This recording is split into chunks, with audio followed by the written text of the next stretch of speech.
The intel community agrees. Russian trolls use social media as part of a multi-pronged strategy to influence the 2016 election. Now we are learning specifics about who was targeted and how they did it, because the House Intelligence Committee Democrats released nearly 3,400 so-called ads, which are mostly sponsored posts that appear in our news feeds. Here you can see a sampling of these ads brought by the Russian troll farm known as the Internet Research Agency. This is the organization behind the disinformation campaign.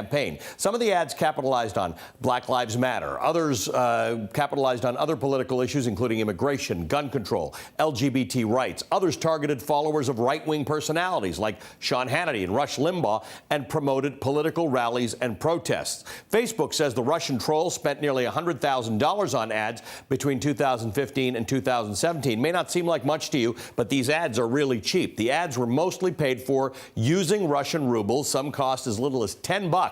One of them cost $5,000. Facebook says 3.7 million people clicked on the ads and that they were seen over 33 million times. But these are just a small portion of the total content created by the Russians. Remember, Mark Zuckerberg told Congress last month that some 126 million Facebook users were exposed to some sort of fake news. Facebook reiterated that the changes it has made to prevent bad actors from using misinformation to undermine the democratic process include requiring advertisers to confirm their identity and location, requiring political and issue ads to state who paid for them. The company also says it's blocked more fake accounts, increased the number of people working on security, and removed dozens of Facebook and Instagram accounts set up by the Internet Research Agency. Joining me now to take a closer look at this is our guy who's been taking a close look at this the whole time, NBC News senior business reporter Ben Popken, who's done a lot of reporting on the issues around Facebook. Ben, what did you learn from this new dump of data?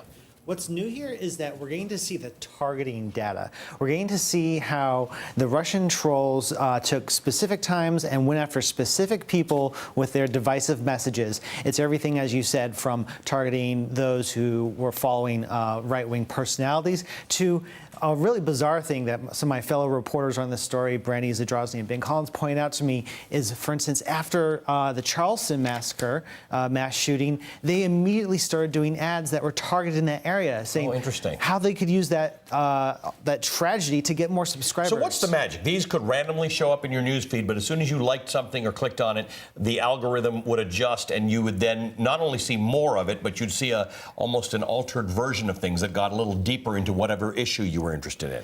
Right. The first level of the ads was sort of innocuous and saying, hey, are you into liberal issues? Do you like gun rights? Click this if you like flags. You know, that's pretty inoffensive. But once you were in there, that's when they really began their sort of subscribe and divide idea. And then they started pumping the even more heinous material at you into your news feed, hoping to influence your brain and those of anyone you chose to share it with. The names used on the handles, all of them are fake.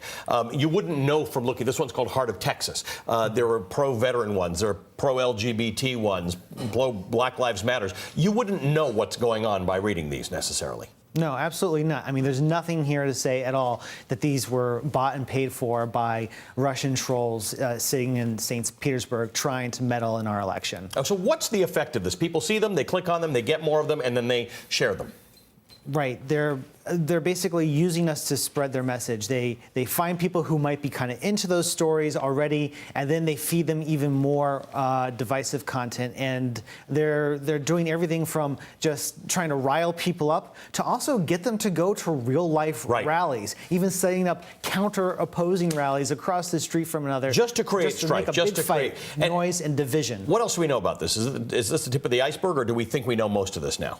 This is definitely not the end of the story here by a long shot. The House Dems are working to release 80,000 pieces of organic content that was also put on Facebook and part of these groups.